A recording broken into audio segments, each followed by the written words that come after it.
Hey guys, my name is Ethan, this is Carberra, and welcome to the series where I teach you how to code in Python. Today, now that you've learned kind of most of the basics, we're going to be talking about all the different built-in functions you can use. So this is a list of all of them. There are a total of functions in here. I actually don't know. I think there's 49, if I remember correctly. This could be 10. I might be slightly wrong about that. If I am, sorry. But if you care that much, you can count yourself. So yeah, all of these things, all of these functions do just a range of different things. There's the open that we've used before is around here somewhere. I don't know where. If I can remember how the alphabet there was. There we go. So we have the open here. We have the string converter. We have the int converter. It's the tuple converter I saw down here. So as you can see, yeah, there are quite a few of them, and we're going to be talking about some of the more commonly used ones that we haven't yet seen. So I'm not going to be talking about like the converters and the collection creators and stuff like that. But if you come over here, I've actually got this still open. Give me 1 second while I reset my IDE. Imagine being organized. God, I couldn't possibly imagine actually being organized. So yeah, we're just going to be going through a few of these in alphabetical order.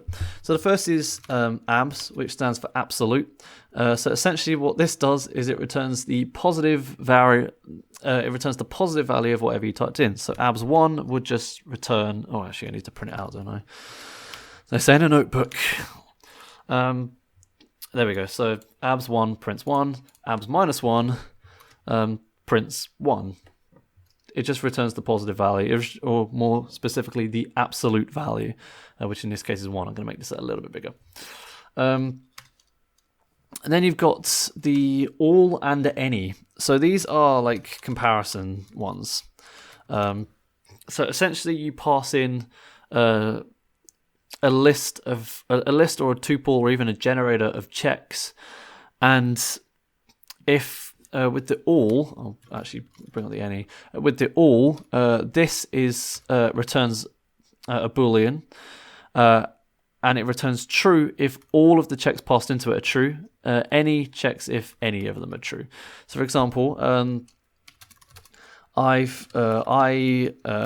divided by 2 equals 0 for I in range I don't know 50, and then we'll do the same thing here. And then I've forgotten to print again because I am a good coding boy. And when we run this, the output comes out as false and true.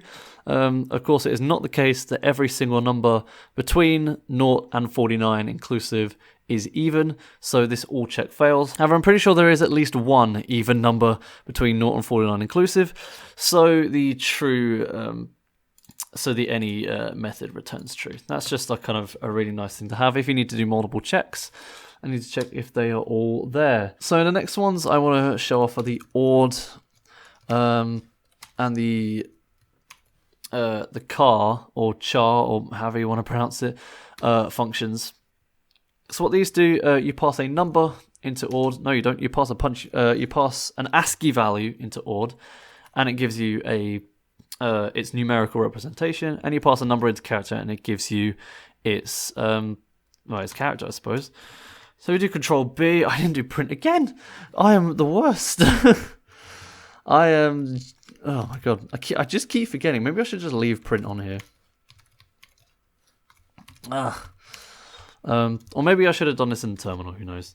So as you can see, A is the 65th character in the ASCII table, and the 35th character in the ASCII table is a hashtag, or a number sign, as it's more formally known as. So yeah, those are quite useful in certain situations. You also, on that same line, you also have the hex one, and well, you have actually quite a few numerical conversion ones. You have a hex, you have bin for binary, and you have oct, and I think there may be others as well, but I don't remember if there are. So in the hex, you can convert a number into hexadecimal. I can't remember if it takes an integer though. It's the binary one's erroring. As you can see, it returns the hexadecimal representation of 345, which in this case is 159. Let's see if we can actually get one. That's got a number. It's got a letter in. There we go. So 0x7d. Binary is the same, and then octals the same. I'll just give 125 to all of them. As you can see, we have our 0x7D, 0B, 111101, it's just 7 ones, and 00175. So these are just conversions. I think there might be like a deck one in there. No, there's not. Oh no, it would just be int, wouldn't it? It's just int to convert it back.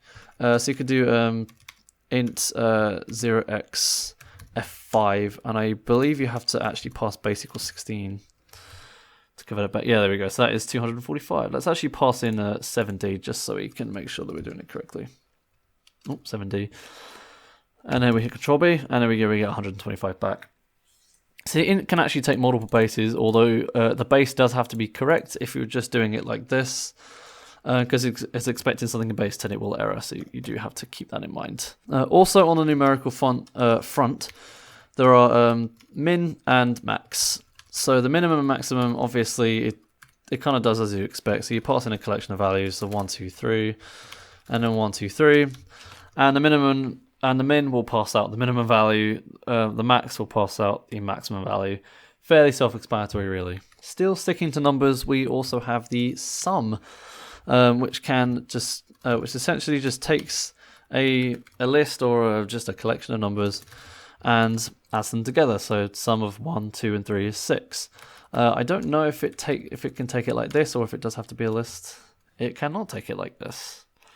Interesting. I'm not sure if it actually has takes at most 2 arguments. Interesting. So can it do this? Oh no, it doesn't. So int object is not iterable. Huh, that's weird. But yeah, typically speaking, you just pass like a collection in there. You also have, what was the other one I was looking at? That I've now lost. Oh yeah, len. So len will tell you the length of a list. So in this case, it's 3. I don't think tuple objects have a len. So I think this would actually error. I think I've missed a bracket. Yeah, I have. Oh no, they do have a len. It's generators that don't. I was getting confused because you define a generator with brackets as well as tuples, so it can be a bit annoying. Another quite useful one is the DIVMOD. So this kind of does. I think I showed this off before at some point. I don't remember exactly when, but it was some sort of example. We had somewhere where we divided a number, we got its integer value, and then we got a remainder. This does the same thing. So I think we pass in like 5 and 6.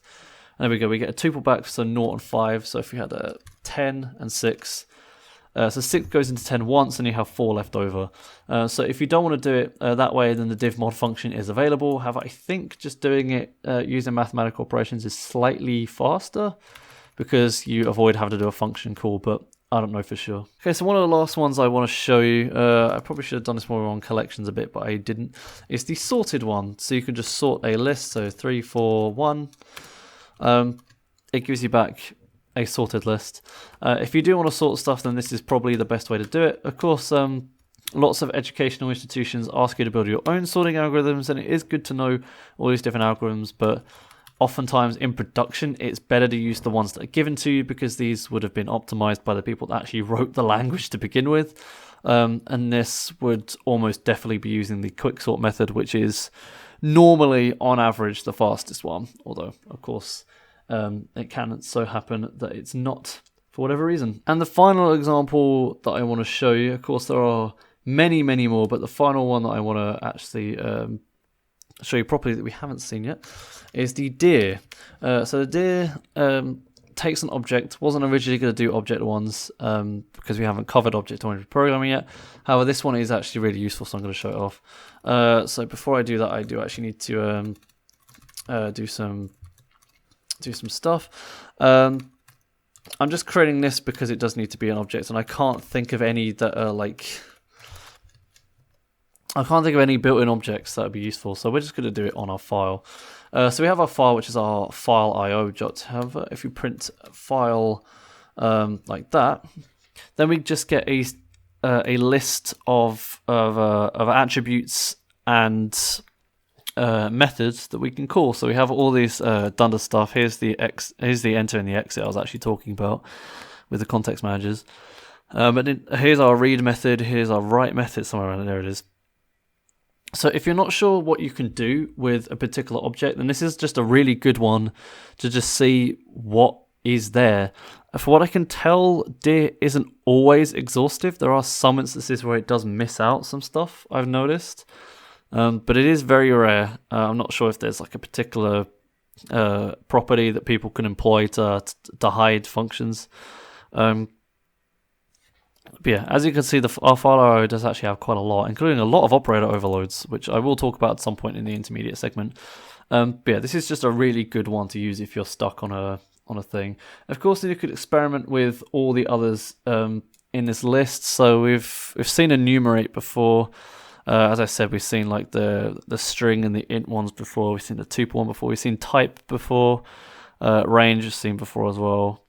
And then round too. And then most of the rest are kind of based on object stuff. So like the repr, for example, is object only. But yeah, that should just about do it for a quick rundown of some of the more useful built-ins. Next time, I will do some stuff on actually importing libraries. So we're going to be importing some libraries. So we're just going to be using the math library predominantly, and just showing you kind of how the syntax works and different stuff to do with that. But yeah, if you have any questions about what you've seen in this video, feel free to leave a comment below, or you can join the Discord using the link in the description. While you're down there, I have all my socials, so you can check them all out while you're there, should you so wish. But yeah, that's going to do it for this video. If you liked it, then say hello below. If you really liked it, then consider subscribing and hitting the notification bell so you don't miss out on future uploads. And if you really, really liked it, then consider supporting me on Patreon. Of course, you know how to be a really cool thing if you did do. With that in mind, I'd like to thank my super awesome patrons for being amazing. And I'll see you next time for the importing libraries thing I just talked about. So I'll see you for that.